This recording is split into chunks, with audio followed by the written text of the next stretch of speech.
where to shoot a turkey with a bow. All right, so I'm talking about traditional bows here. So I would say my average shot with a turkey is around 10 yards, give or take. The closest one I've ever shot, I shot off my stomach at 7 yards. And it was two toms that came in to intercept the tom. I was doing a sneak and crawl towards, get closer to call him into me on the other side of a fence line.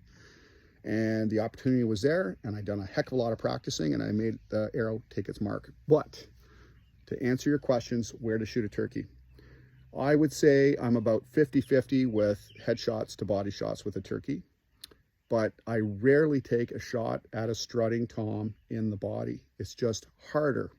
Why is it harder? Well, I want you to think of it like this.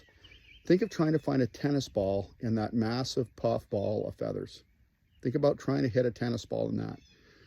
Now that's hitting a tennis ball to begin with is a feat unto itself. You know, archer out past around 20 yards or so. So think about that within about 10, 15 yards, trying to find that in that ball of feathers that's moving around, strutting, spitting, and drumming, maybe even gobbling, and getting you already fired up yourself, because I know I get pretty fired up when there's a tom in front of me.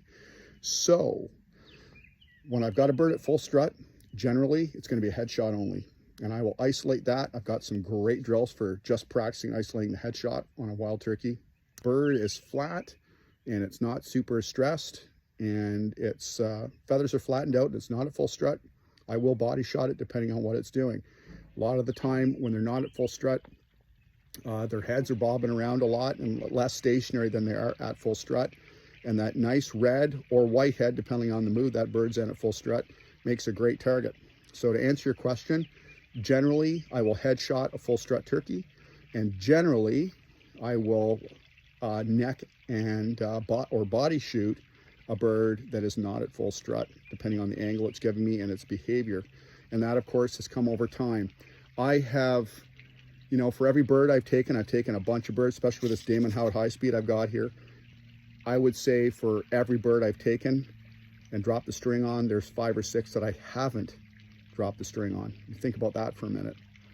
They will teach you a lot about your hunting skills, and that's why I love chasing them with a traditional bow. Hope that answers some of your questions. You join me, the Ethical Predator community. It's completely free, and you can share your journey in traditional bow hunting. If you've never bow hunted before, you want to start with a stick bow, you've been inspired by either television shows or social media, join us there. You'll learn a lot, and we want you to share your process. That's the most important part. Cheers.